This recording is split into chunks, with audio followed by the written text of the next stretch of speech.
Good morning. Welcome to our webinar this morning. It looks like we have a good number of people online already, and so I think we can go ahead and get underway. And if a few other folks come along in the next few minutes, I'll get them in here and get them up and going also.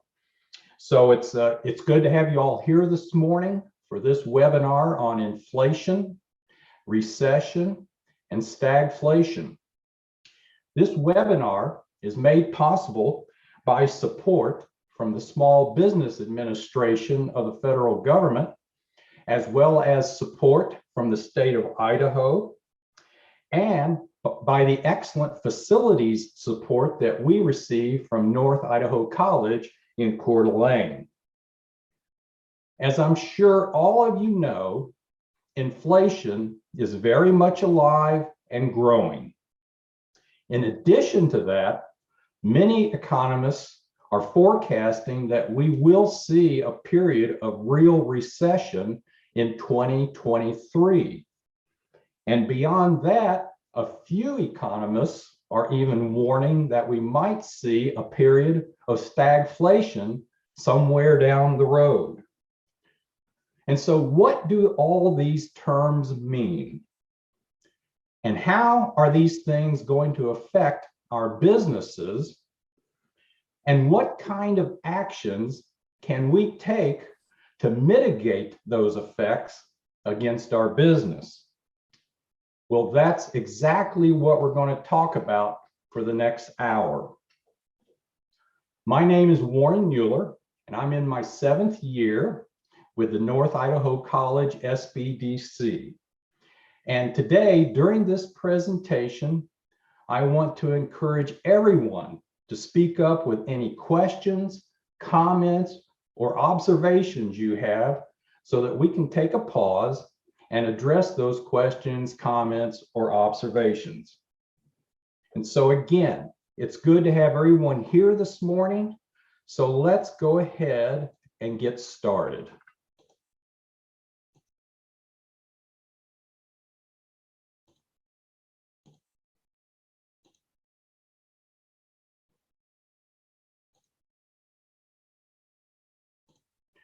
So what we're going to discuss explicitly today is inflation, recession, and stagflation, because these are really hot items in the news, but we're not always told what they mean. And so we're going to talk about each one of these terms and what it means in economic terms. We'll talk about what effects these things can have on our businesses. And then perhaps most importantly, we're going to spend a good bit of time talking about how we can take actions to mitigate these effects in order to help our business to survive the macroeconomic effects of inflation, recession, and stagflation. And so let's jump right in and start talking about inflation. Now, many of you probably saw news reports that in August of this year, inflation was running at 8.3%. Well, what exactly does that mean? Well, this is a definition of inflation. Inflation is a general rise in the price level of an economy over a period of time. And when the general price level rises, each unit of currency buys fewer goods and services. And so those are the key points right there. And what we can focus on is the fact that during inflationary times, the purchasing power of our currency diminishes. And we see this manifested in the economy as an increased cost for goods and services we buy for our personal well-being, but also for our businesses. What does this really mean in the real world? Well, let's take a look at an example. Let's pretend that back in 1960, your grandparents decided to put together a gift of $10,000 for you and to hide that gift under their bed mattress with the idea that they would give that gift to you in the future when they think you really needed that gift. Okay? The good news is they're going to give you that gift today. The bad news is it's only worth $998.95. And the reason for that is over the 60 or so years that gift has sat under their bed mattress, inflation over those 60 years has eroded 90% of the purchasing power of that currency. That's what inflation does. So what does inflation do to our businesses? Just a second, I'm getting some people in here. Okay, there we go. What does inflation do to our businesses? Well, first of all, we see an increase in the cost in goods and services we purchase in order to run our business. This includes increases in the cost of raw materials, rent, utilities, wages, accounting services, legal services. Just about everything we buy and purchase for our business can go up in cost during inflationary times. The second effect is these cost increases reduce our profitability. And we see this in terms of lower net income for our business. The third effect is it's also reducing the amount of free cash that we generate through our business operations. And this is really, really important because cash is literally the lifeblood of our business. And so let's take a look at an illustration as to how this actually works in real life. So let's pretend for a moment that we are all owners of a business called Panhandle Fabrications and Design. And what we have here is our April 2021 profit and loss statement. And as you might recall, this is back in the period of time just when inflation was starting to take off in our economy. And so let's take a look at what inflationary effects might have on this business going forward 12 months into the future. Okay? So in inflationary times like we're experiencing, we're going to see things like direct labor costs going up by 15%. I'm sure some of you have seen that much and maybe more. Also, in this case, let's assume that we see raw material increases of 9%. Again, you may have seen this and possibly more than that, depending on what you're purchasing. But this also affects us in the overhead part of our business because we're going to assume that utilities are going to go up by 10% over the next 12 months. And in addition to that, we assume that our office staff is going to need salary increases of 6% just to keep them happy and to keep them around. So what is the cumulative effect of all these cost increases over a 12-month period on our business? Well, this is our profit and loss statement from April 2022, 12 months later. And we start off with two assumptions. The assumption is year over year, we really don't have any unit sales increases. And year over year, we've not made any effort to increase our prices. And those tend to be pretty good assumptions for most small businesses. So given those assumptions and given the assumed cost increases, here's the effect on this business. Gross profit is down by 12.3%. Net income is down by almost 21% over the course of a year in the face of these cost increases due to inflation. And the point of this slide is to indicate that no business, no matter how small it is, how large it is, or how well it's run, no business over a long period of time can sustain these decreases in profitability and continue to be effective. Are there any questions on that? Okay. So, given this, what can small businesses do to cope with the effects of inflation? Well, first of all, the key issue that we're talking about here is the effort to maintain profitability so that we continue to generate enough cash to pay our bills and to continue to run the business. As business owners, we need to be on the lookout for supplier price increases, because these are going to hit us in both cost of goods sold as well as the overhead part of our profit and loss statement. In addition to this, we need to factor wage increases into the cost of doing business, which also hits us in cost of goods sold as direct labor increases and in overhead as office staff wage increases. And the key thing we need to do in order to mitigate these effects is to be aggressively raising prices. And this is often a touchy subject for small business owners because we tend to really not like to raise prices because we don't want to upset customers, we don't want to lose business.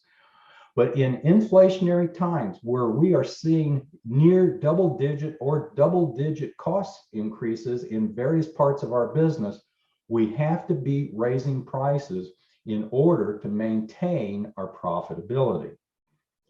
Now, some other things we might be able to do is to also shift our product mix to more valuable products or services in order to maintain our profitability. Another thing that we can do is to take an 80-20 analysis look called a Pareto chart view of customer profitability and product profitability. In the Pareto way of looking at profitability, what we typically find for businesses is that 80% of your profit comes from 20% of your customer base, and 80% of your profit comes from 20% of your product portfolio. And so if we can figure out which customers are not really generating profitability for us, we can look at selective price increases against those customer segments to improve the profitability of our business. Likewise, if we have some products or services in our portfolio that are not generating much in the way of profits or might even be generating losses, then we can look at selective price increases in that portfolio to improve our overall business profitability. We might also have to consider some business model pivots. Just as an example, if you are offering free delivery for products or free delivery on service requests, you may have to rethink that policy in order to recoup some of the losses that we're seeing in profitability due to inflationary effects. Any questions or comments on this? So the reason why this is critically important is generating profits is all about generating cash. And generating cash is about being able to pay our bills so that our business survives during inflationary times. Well, let's talk about recession. What is recession? Well, this was pretty much defined back in the 1970s as 2 consecutive business quarters of declining GDP, which is gross domestic product. Now, what is the gross domestic product? Well, in the US, our 2021 gross domestic product was nearly $23 trillion. And the definition of gross domestic product is the total monetary or market value of all finished goods and services produced within a country's borders in a specific period of time, in this case, over the course of a year. So a recession then is an extended period, at least 2 consecutive quarters, which is 6 months, an extended period of falling demand for goods and services, leading to a lower level of general economic activity, which manifests itself as a falling level of gross domestic product. Okay. So far in 2022, we have actually seen 2 quarters of reduced GDP. But there's a question as to whether that really represents a recession at this point. And so the truth of the matter is when we do experience a recession, whether it's in 2023 or later, what we don't know is how severe it's going to be or how long it's going to last. So what does a recession do to our businesses? Well, when consumers have less money to spend, they naturally buy fewer goods and services. And one reason why consumers may have less money to spend is due to rising unemployment, which is a hallmark of recessionary environments. And so this purchasing of fewer goods and services will be manifested as a lower demand for what you sell in your business. If you sell things that people need, like food, shelter, and other necessities, you may not see a great deal of demand drop in your business. On the other hand, if you sell things that people want, you might see a large drop in demand. And the reason for this distinction is during recessionary times, it's discretionary spending that takes the hit. In other words, during a recession, people still buy food, they still buy shelter, they still buy the necessities of life. But during a recession, they may decide they don't need a brand new fancy boat.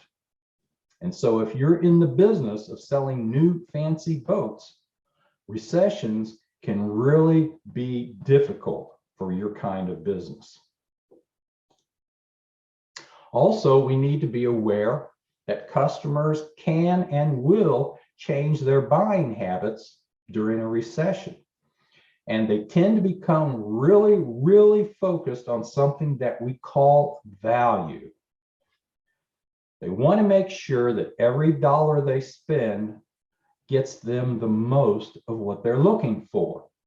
And so often this is manifested in a migration of customers away from name brand goods to either generic or private label goods that are perceived as being a better value for that dollar that they're spending. Any questions on that? All righty. So what can we as small business owners do to cope with the effects of a recession? Well, first of all, one of the things we can do is look at carefully reducing inventories within our business structure. This can be a reduction of raw material inventories, work in process, that's partially finished goods, as well as finished goods inventory. Because by doing this, this frees up more cash for us to spend on other business essentials. Another thing that we should be doing is looking at carefully reducing business costs that do not impact the fundamental capability of our business. During recessions, it's very common to reduce direct labor hours. It may be a case of laying off office staff temporarily during recessionary times, plus also looking at other cost inputs and how we can reduce those in order to maintain profitability. We also want to try and focus on products and services that provide immediate value to consumers, or at least the perception of value. Back in the late 1990s, 1980s, which is the last time we had digit inflation in our country, people gravitated away from goods sold in fancy packages to goods sold in very generic plain packages, thinking that the plain packaging delivered more value to them. They weren't paying for a fancy box, they were just paying for the goods inside of the box. Another thing that we can do is try and market what we offer, whether it's products or services, as necessities to life and not as discretionary items. For example, if you run a very fancy upscale coffee business, you may try and market your $9.95 coffee drink as something that helps people cope with life and tell them that they're worth having that $10 cup of coffee because they work so hard. In other words, casting that not as a luxury, but almost as a necessity. Any questions yet? Okay, then let's go into the third part of this, and that's stagflation. Now, what the heck is stagflation? Well, most people don't know because it fortunately doesn't come around very often, but when it does, stagflation, also sometimes called recession inflation, is an economic situation in which the inflation rate is high, even though the economic growth rate is slowing or going down, and unemployment remains stubbornly high. A very strange situation. It's not supposed to happen, but it has. In fact, stagflation is probably one of the worst economic environments that can hit small businesses. And the reason for this is at the same time that you are experiencing shrinking sales in your business, your costs continue to increase at a significant rate. Shrinking demand also causes a loss in what we call pricing power, as you and your competitors compete against each other to keep sales coming in the door. Pricing power refers to the ability to price your product or service in the marketplace at a place that returns a significant amount of value back to you. As you lose pricing power, you lose that ability to retain the value that you're selling. A really great example of this was the airline industry back in the 1980s. In the early 1980s, inflation was running at double-digit rates, but economic activity was falling also at near double-digit rates. And for the airline industry, this was really a critical time because fuel costs, salary costs were going up at double digits, but nobody was flying. And so they were literally slashing fares to the bone just to get people to come in and sit in an airline seat. And so during this period in time, the airline industry in this country as a whole was losing hundreds of millions of dollars a month. And the long-term effect of this was that over the rest of the decade and into the 1990s, a significant amount of mergers and acquisitions occurred in the airline industry as the strong surviving airlines bought up the weaker or failing airlines that were decimated by stagflation. And so airline names like Eastern, TWA, Northwest Airlines totally disappeared because they did not survive the stagflation environment. So what does stagflation do to our businesses? Well, in a word, stagflation tends to strangle your profitability. Costs continue to rise at a significant inflationary rate. Revenues stall or even decline as reduced demand causes reductions in unit sales volume. In addition to that, revenues are also impacted by lower prices due to intense competition for a slice of the reduced demand pie. So what can small businesses do to cope with stagflation? Well, first and foremost, small businesses need to be about building a cash reserve, you could call it a war chest, in advance of declining or negative net income. Ideally, this cash reserve will be able to carry a business along for 12 months or more of declining or negative net income. In addition to this, we want to look at all the actions that we talked about earlier about coping for inflation. Even in a recession or stagflation, there might be selective opportunities for price increases. If we find those, we want to take them. We also want to consider all the actions listed under recession, carefully trimming our inventories, carefully reducing costs in order to maintain as much profitability as we can.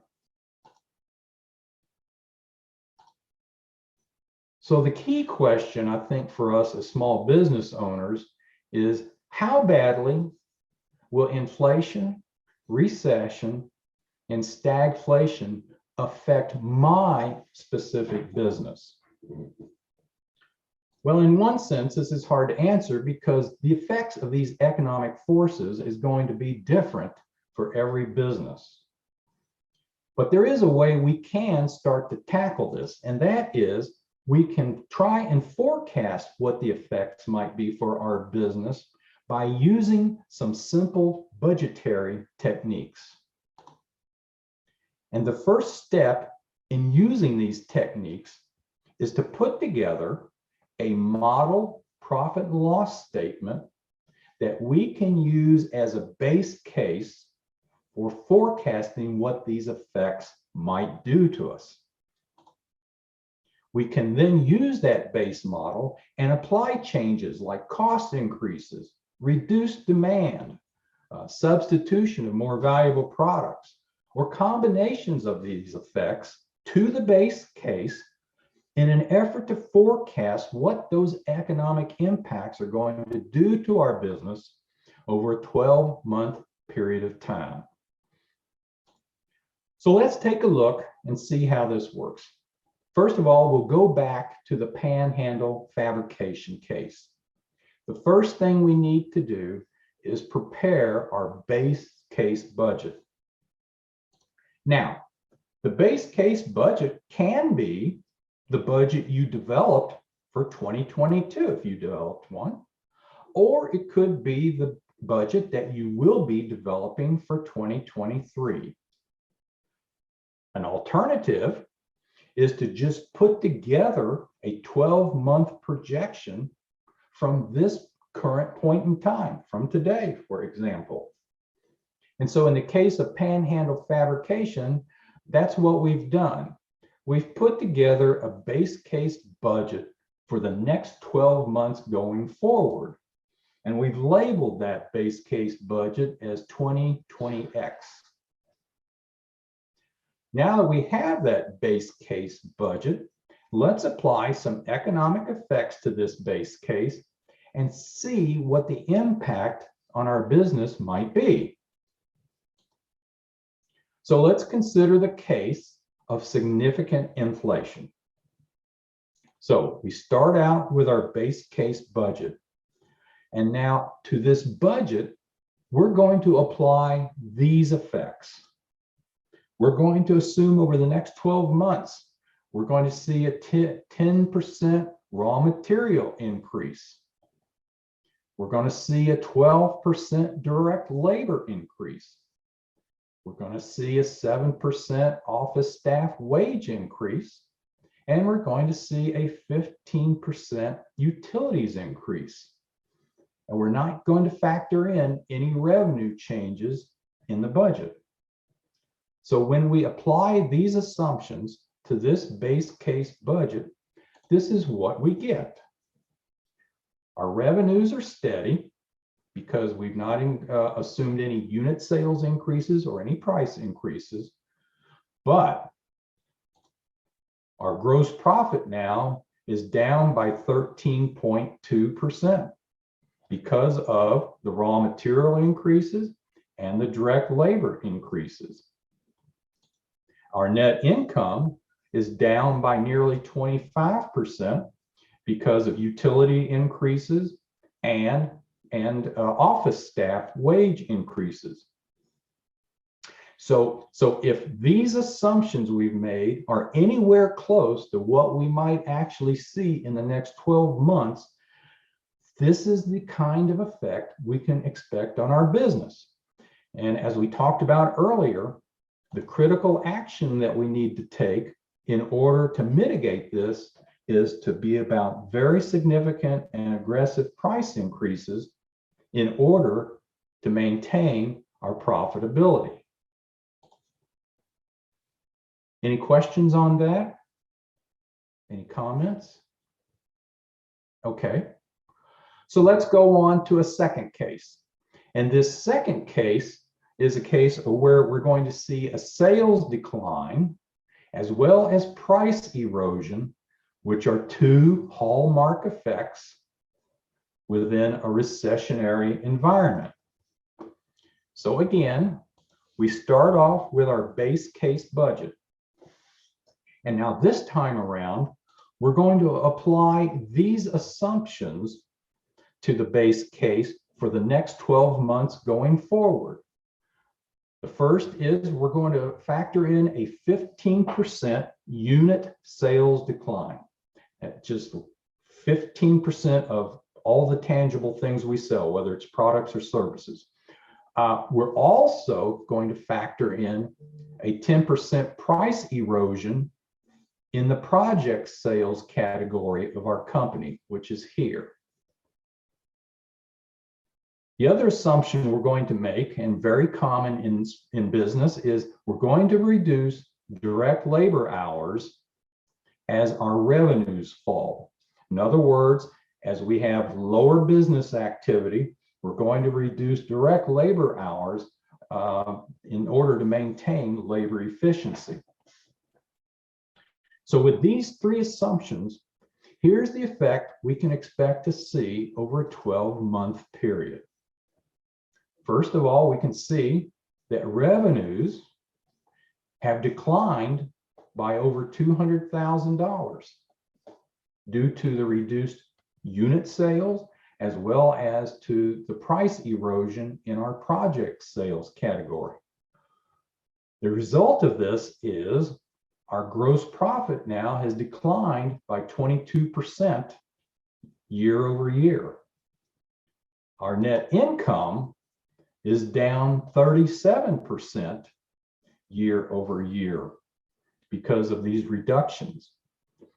And as we talked about earlier with recessionary environments, the critical actions we need to be looking at are both inventory reductions, prudent inventory reductions, as well as prudent cost reductions in an effort to try and increase or maintain the profitability of our business. Any questions on this case? All right, so let's look at one more case. This is case number 3, where we have an inflationary environment combined with a recessionary environment, which leads to some period of stagflation in the economy. Stagflation usually comes towards the end of economic changes. And so the first thing our business is going to experience is the initial inflation that we're experiencing now, followed by the initial recessionary environment that is likely to come, is forecasted to come, then another recessionary inflationary environment added by the stagflation effect that we discussed earlier. And as we discussed in the previous case, we will continue to reduce direct labor hours as revenues continue to fall. Now, applying all of this to our base case, we see that revenues are now down almost $300,000 year over year.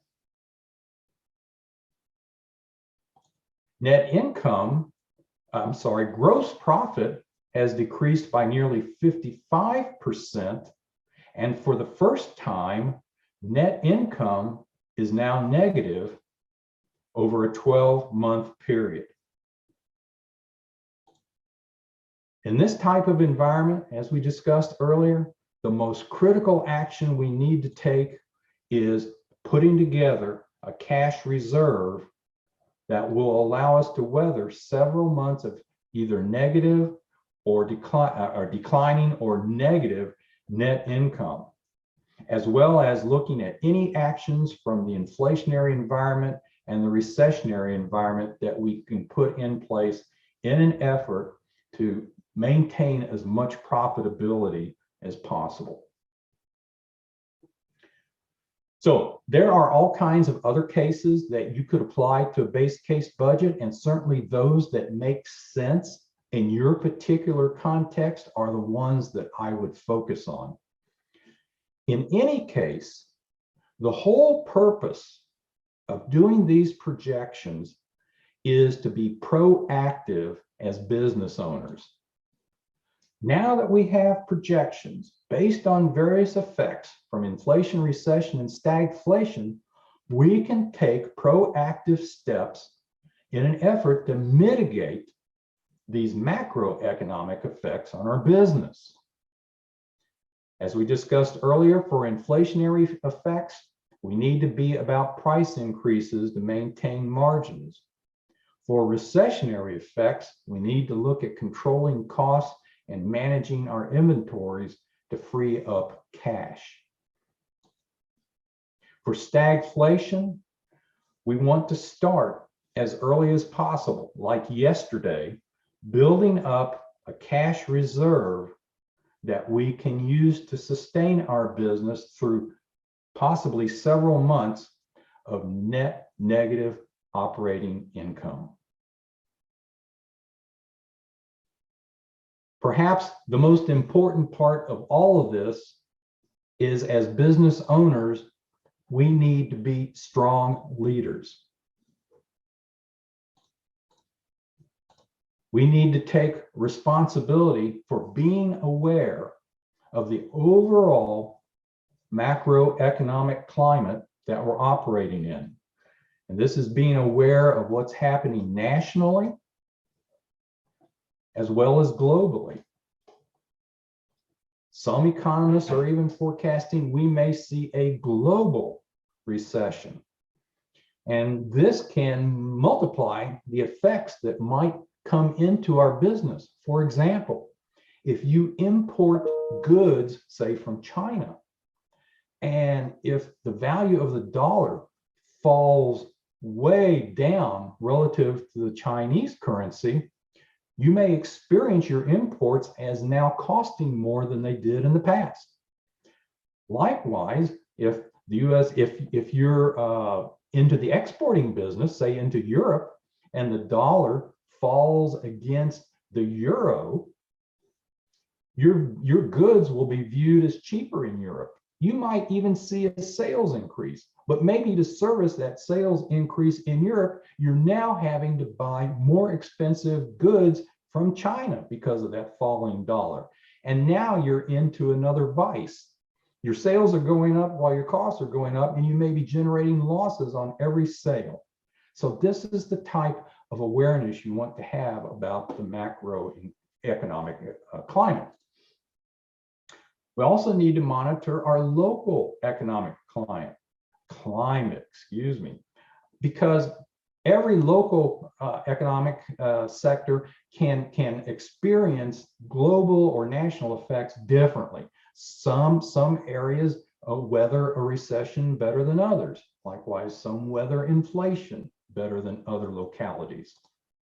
We also want to look for changing customer concerns. If customers are fleeing branded goods because they perceive them to be of less value, then we want to have some type of a way to accommodate those customer concerns by offering products or services that they view as higher value ones. We also want to be very diligent about monitoring and taking actions to maintain business profitability, because this is about generating cash so that we can pay our bills. We want to optimize inventories, maximize labor efficiency. And we want to build cash reserves as needed to weather the forecasted economy that's coming at us.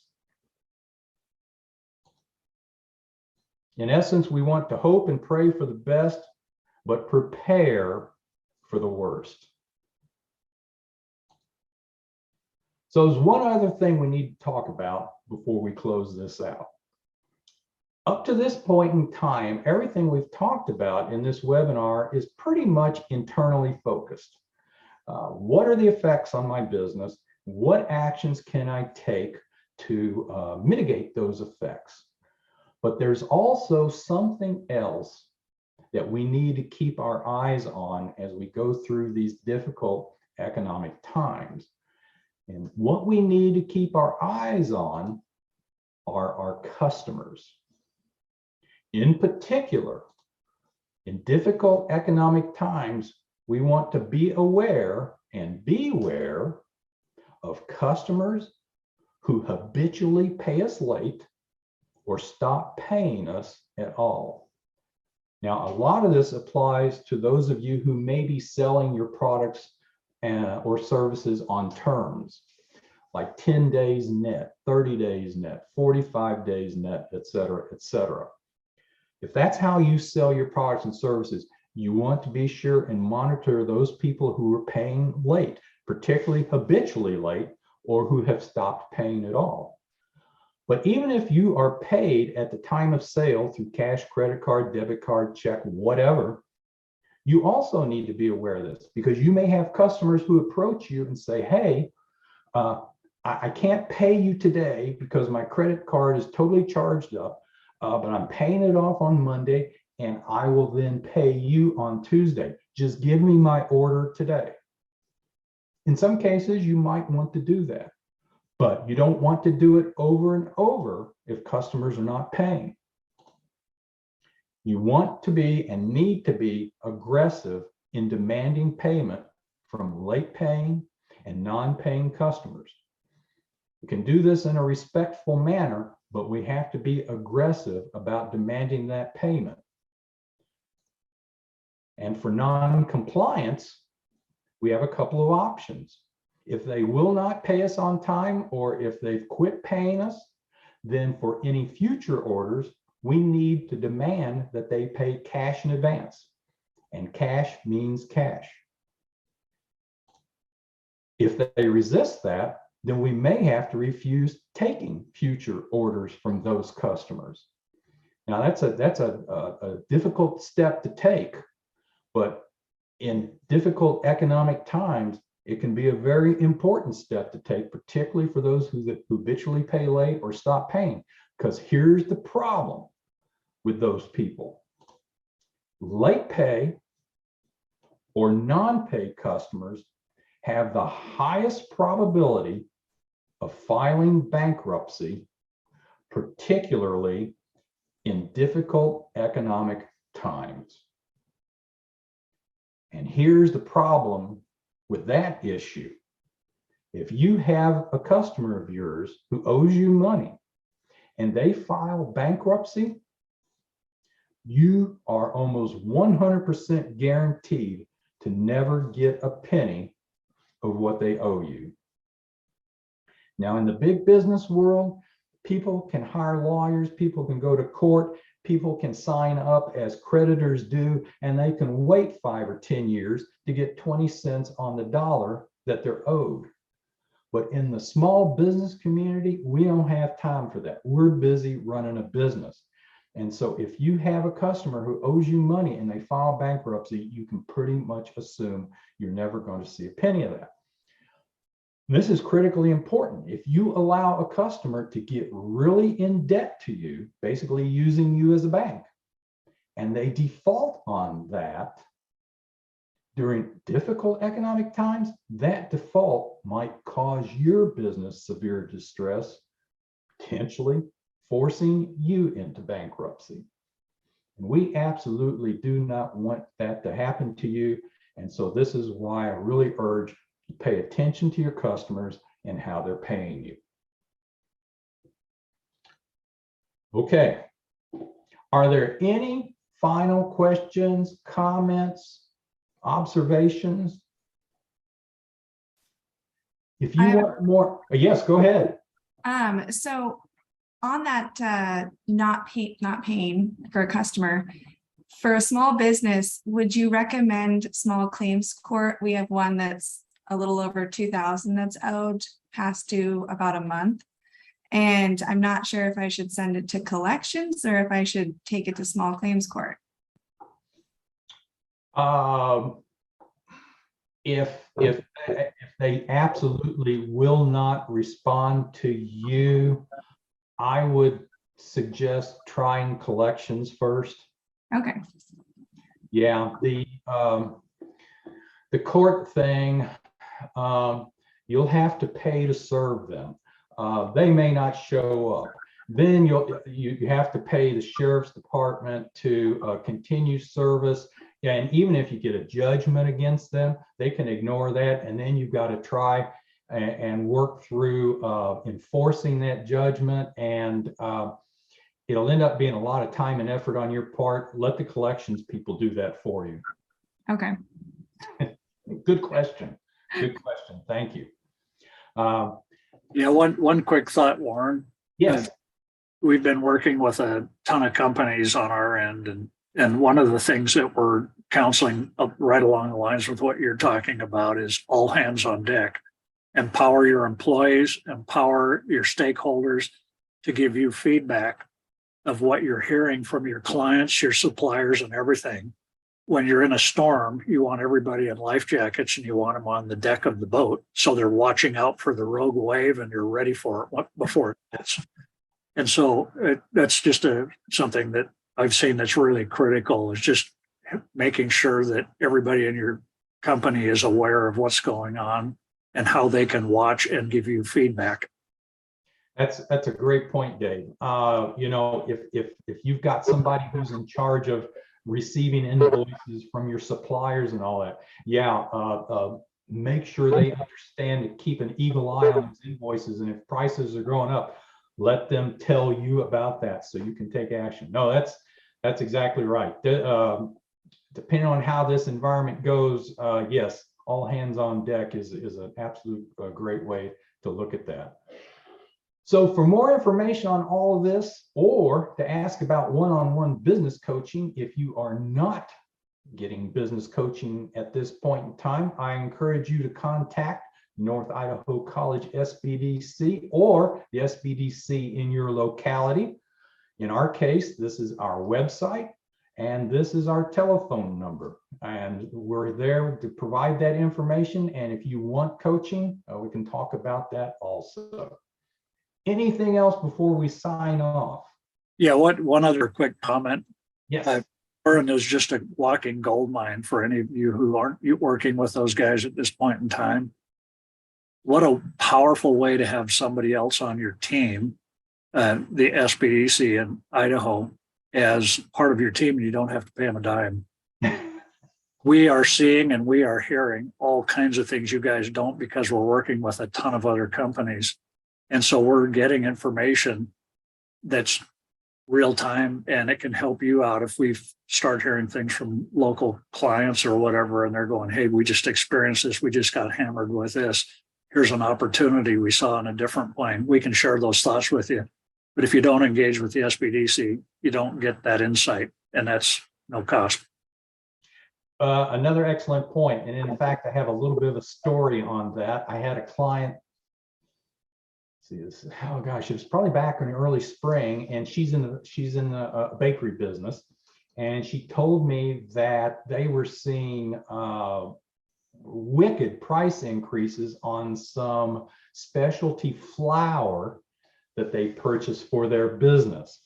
And I asked her, I said, may I share that information with other people? And she said, oh yeah, absolutely. So I did. And some folks were absolutely astounded, and they went to work on shoring up their supply situation before that hit them. So yeah, Dave's exactly right. We kind of hear it all, and a lot of it we can share, and anything we can share, we absolutely will share to help out in this environment. Yeah, and one last thing, and then I'm done, but it's regulatory. We're also seeing a bunch of clients that are starting to experience new regulations that are costing them in conjunction with inflation, stagflation, and recession. And so that's another thing you might consider factoring in. What regulations might be coming down the pipeline, and how might it hit you economically and labor-wise? Yes, including any tax increases from the federal government. Yes. Anyone else? Well, thank you very much for being here today. This has been really great. I appreciate the questions. Again, if you need any more information, want more information, contact your local SBDC. And I wish all of you a great day and a lot of success in your businesses.